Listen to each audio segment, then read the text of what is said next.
What's going on YouTube? Welcome back to the Thomas Gallery, and today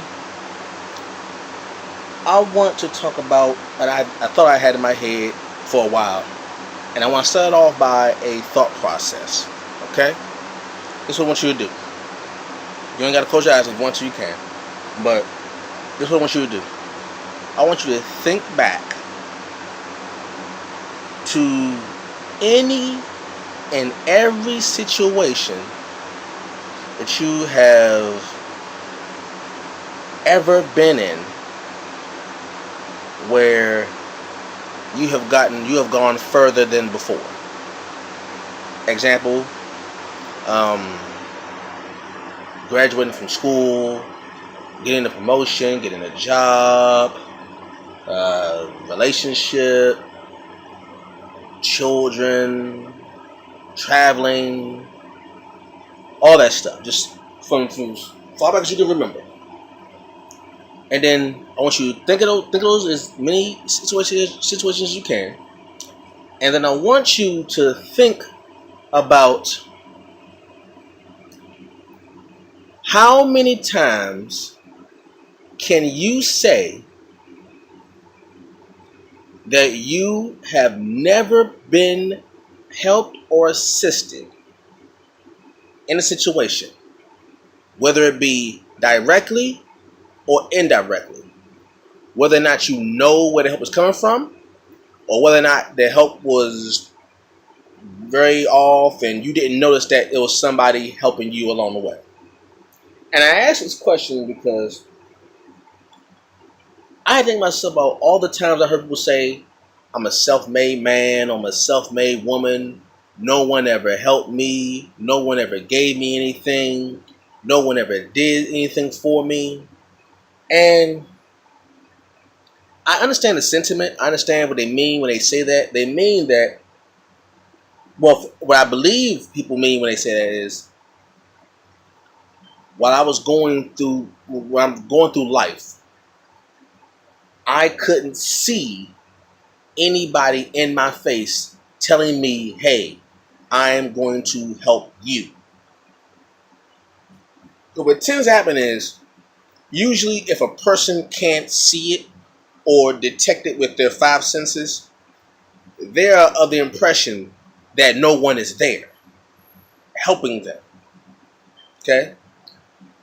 But if you were to think about that and really take that into consideration, really think about that statement, no one ever helped me, self-made, I make my own way, stuff like that. Then ask the question, is that true? Is that an actual 100% accurate statement? I mean, I'll be honest, I used to think like that. I used to think the same way. But I had to realize,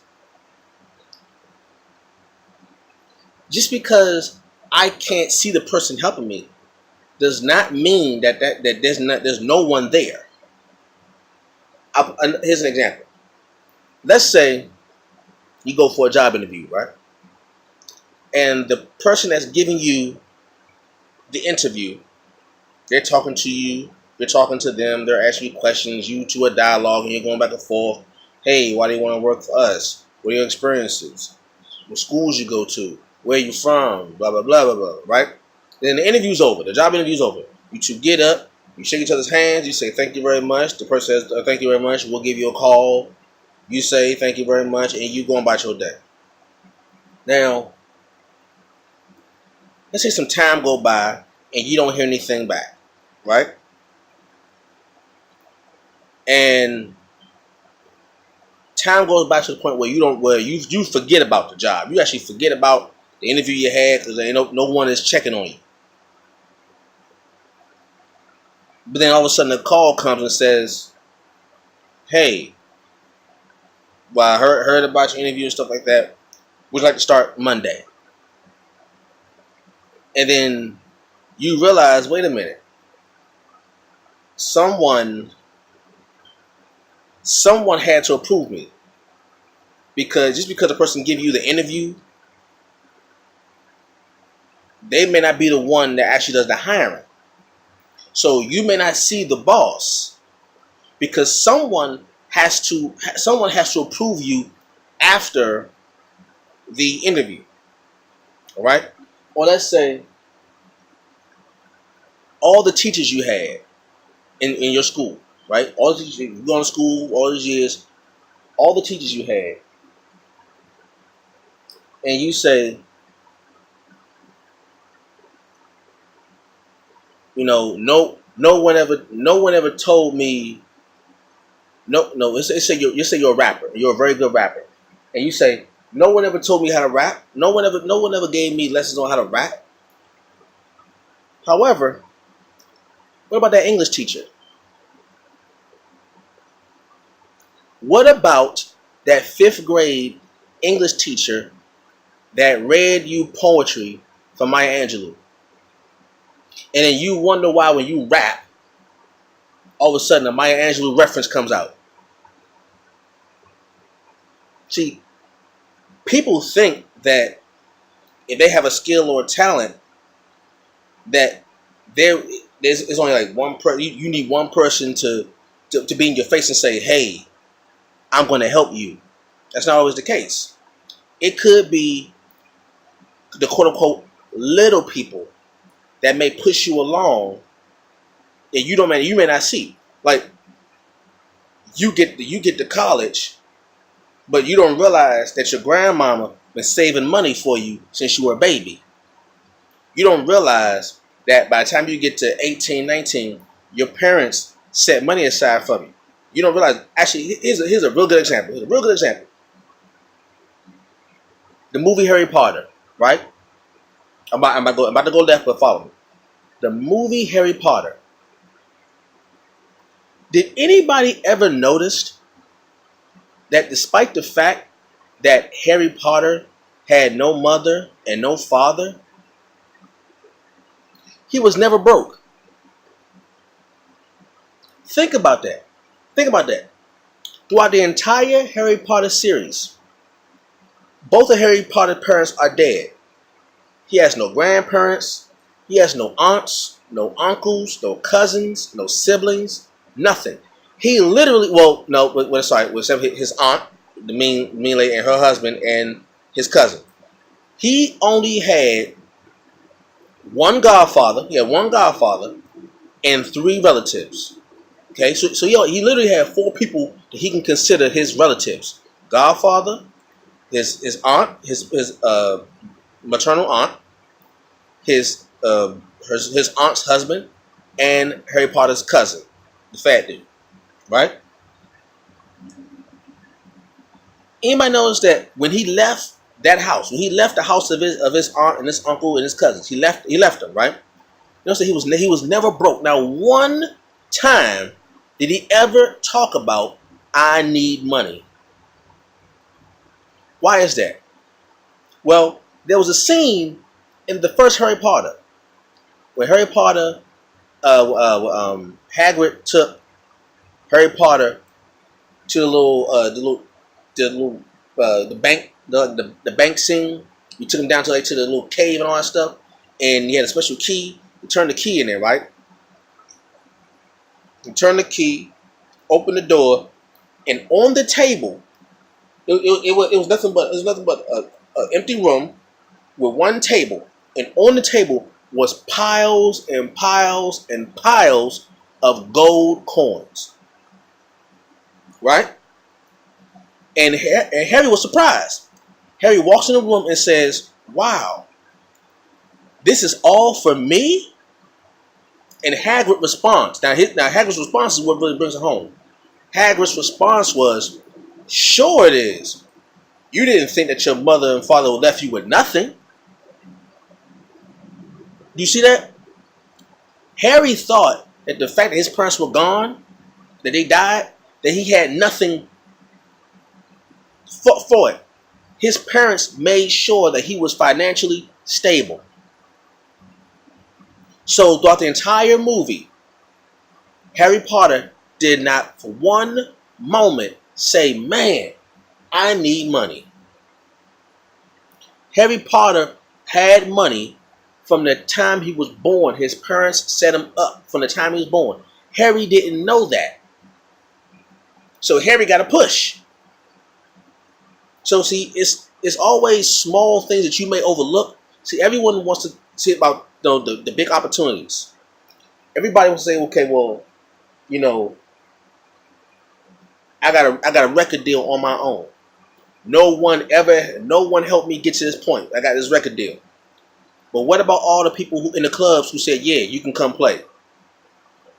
What about your first manager that got you the gig for your very first job, for your very first music gig with your band?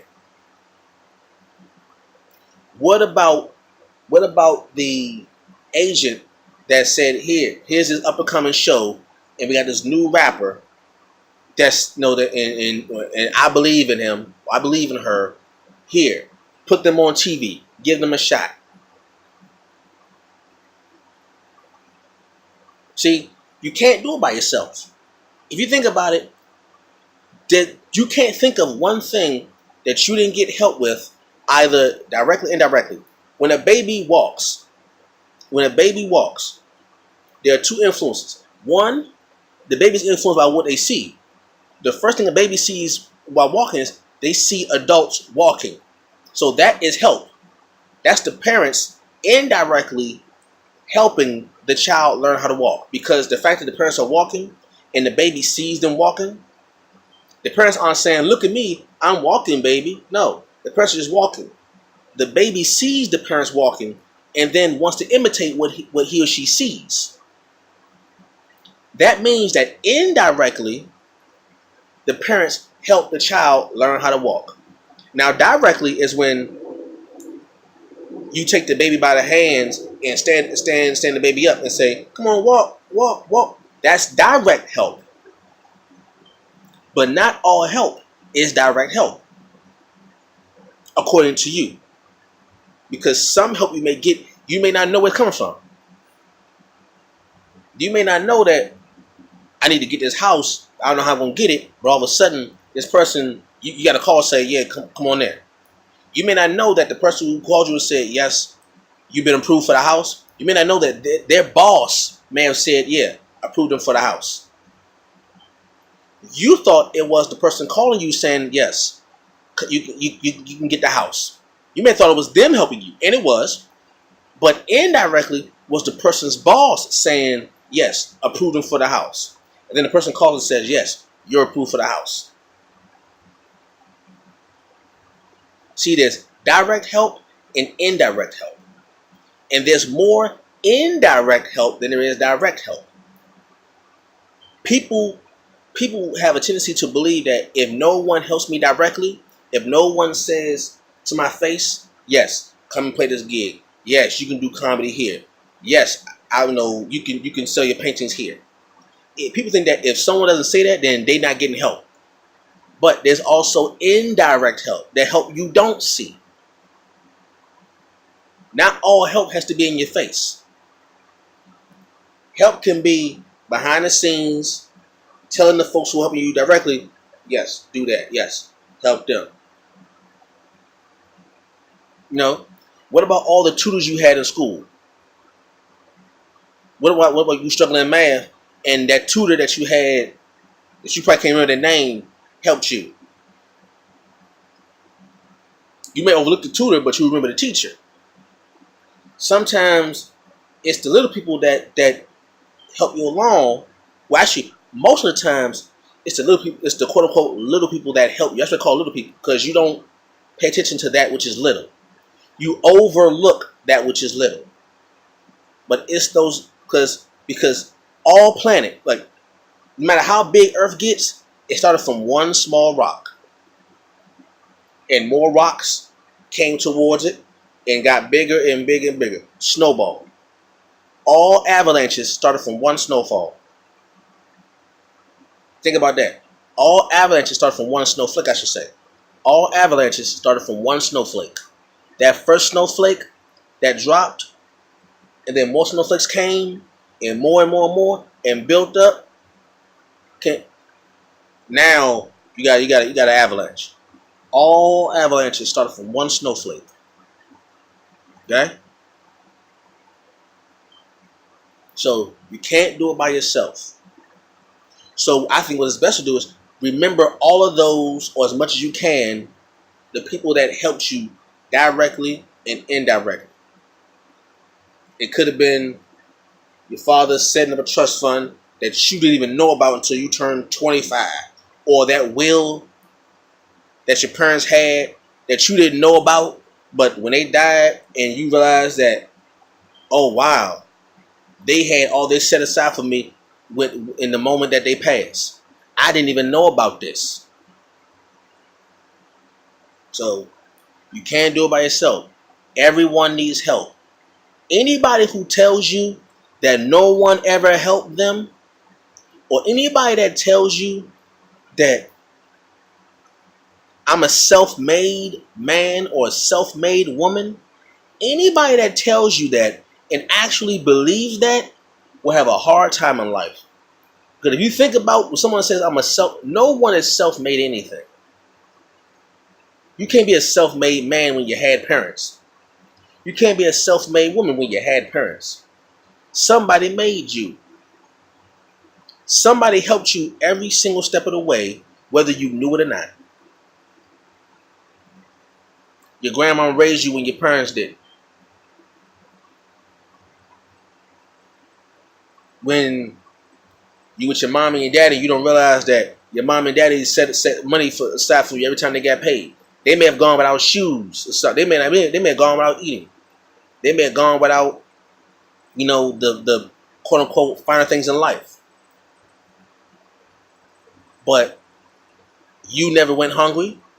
You never went without clothing. You never went without shelter.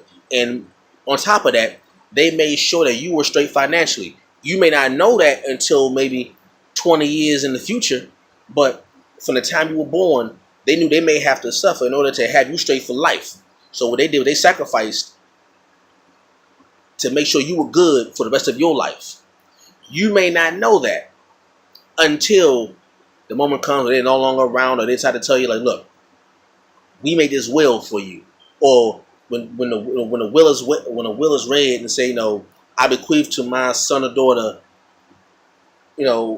X amount of money or these assets and stuff. You're like, wait a minute, where did this come from? The whole entire time when I was little, I never knew they did all this. When did I get $100,000 from my parents? We were always broke. No, they were broke to make sure that you wouldn't be. You see that little? So you can't say you self-made.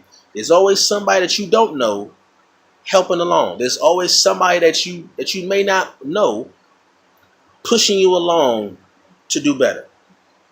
So our suggestion is pay attention to the people who are helping you that you don't realize are helping you. There's always somebody helping you directly or indirectly. Okay? Right. Thank you all for listening to my speech. Leave a comment down below. Like, comment, subscribe, and share. And I will catch you all later. Peace.